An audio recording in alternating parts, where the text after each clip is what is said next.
안녕하세요. 이거 읽어주는 여자 김서원입니다. 요즘에 제가 개인적으로 저희 영상을 보시고 점에 대해서 문의를 많이 하시는데, 인상학적인 관점에서 얼굴에 나타나는 좋은 점과 나쁜 점에 대해서 그런 질문들이 또 많이 들어왔기 때문에 오늘 좀 더 자세하게 점에 대해서 다시 한번 이야기를 해보려 합니다.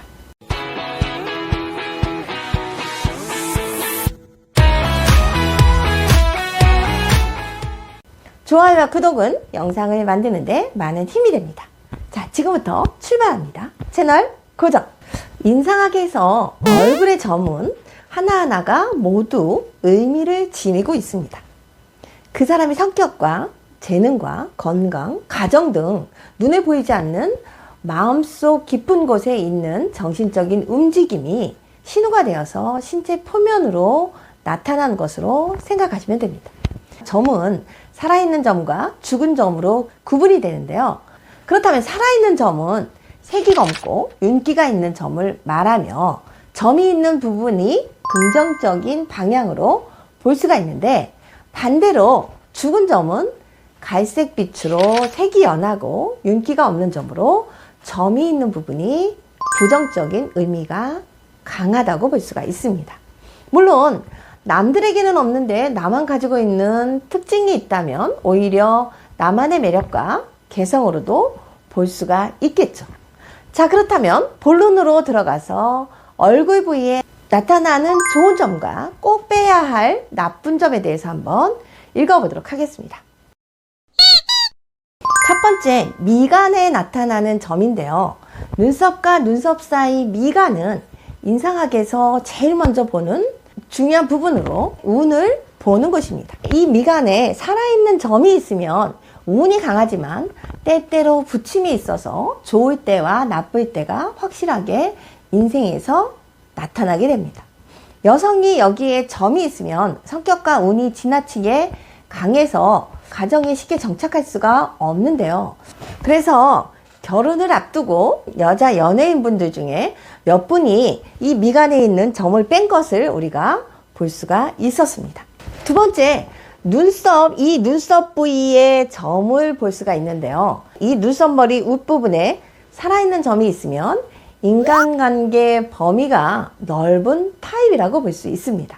자신에게 도움이 될 수 있는 많은 친구를 둘 수가 있고, 눈썹 안에 작은 살아있는 점은 윗사람과 친척, 친구의 도움을 받을 수 있는 좋은 점으로 직감력과 번뜩이는 아이디어가 있고 미적 감각이 뛰어나서 문학이나 예술이나 음악 등의 다방면에서 재능을 발휘하지만 특히 글 쓰는 문장력이 뛰어납니다. 두뇌 회전도 빨라서 말도 잘하고 일도 잘하는 좋은 점이라고 볼 수가 있습니다. 세 번째, 눈썹과 눈 사이의 점인데요.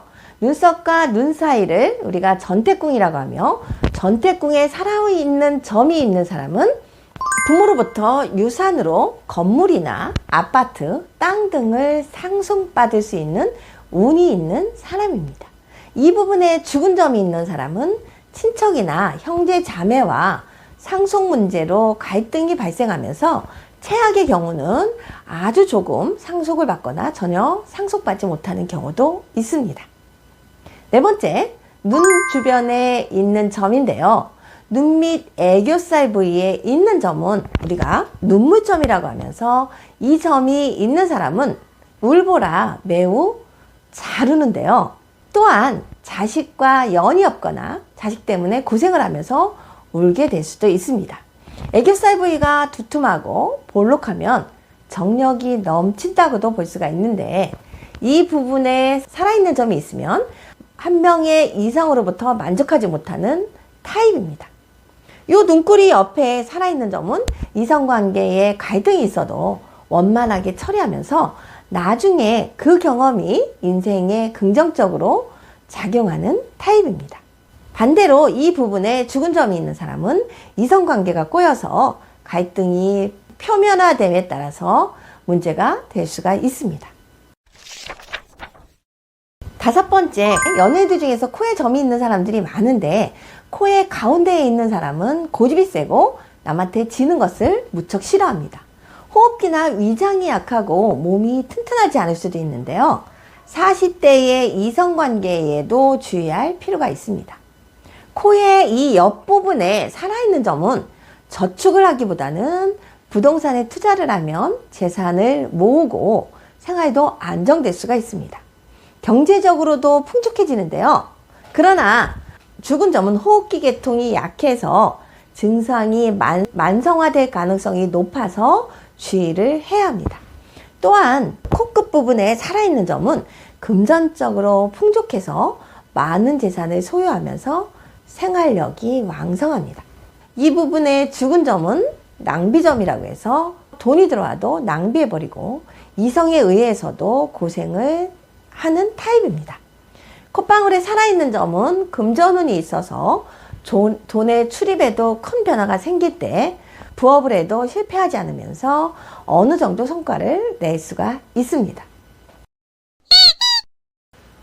6번째, 광대뼈나 볼 부위에 있는 점인데요. 광대뼈 부분에 살아있는 점은 반골점으로, 반골 기질은 세상의 일이나 권위 따위에 순종하지 않고 반항하는 기질로서 투쟁심과 권력욕이 강하면서 자신의 방식을 고집하거나 비판과 반항을 하는 타입입니다.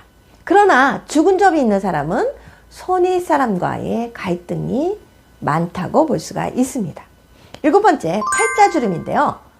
팔자주름 주변의 점은 팔자주름 안쪽을 우리가 식목궁이라고 하면서 이 부분에 살아있는 점은 예로부터 평생 먹을 것으로 곤란을 겪지 않는다고 해서 평생 식복이 있다고 이야기를 합니다.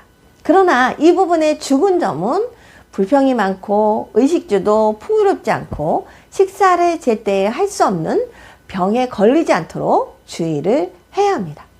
또한 팔자주름에 있는 점은 디스크나 허리에 아픈 지병이 있고 팔자주름 가운데 부분의 점은 중년에 재산을 만들지만 무릎이 약할 수 있는 점입니다. 8번째, 귀의 점인데요. 귀의 윗부분에 살아있는 점은 아이디어가 풍부하고 직감력이 뛰어난 사람이고 귀의 중간 이각에 살아있는 점은 이성에게 인기가 많고 귓볼에 살아있는 점은 애정, 재물운이 좋습니다.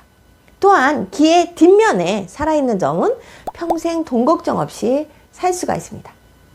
여러분들도 지금 거울을 보시고 내 얼굴에 좋은 점과 나쁜 점을 한번 찾아보시기 바랍니다. 오늘 영상은 여기서 마치도록 하겠습니다. 감사합니다. 얼굴 읽어주는 여자였습니다.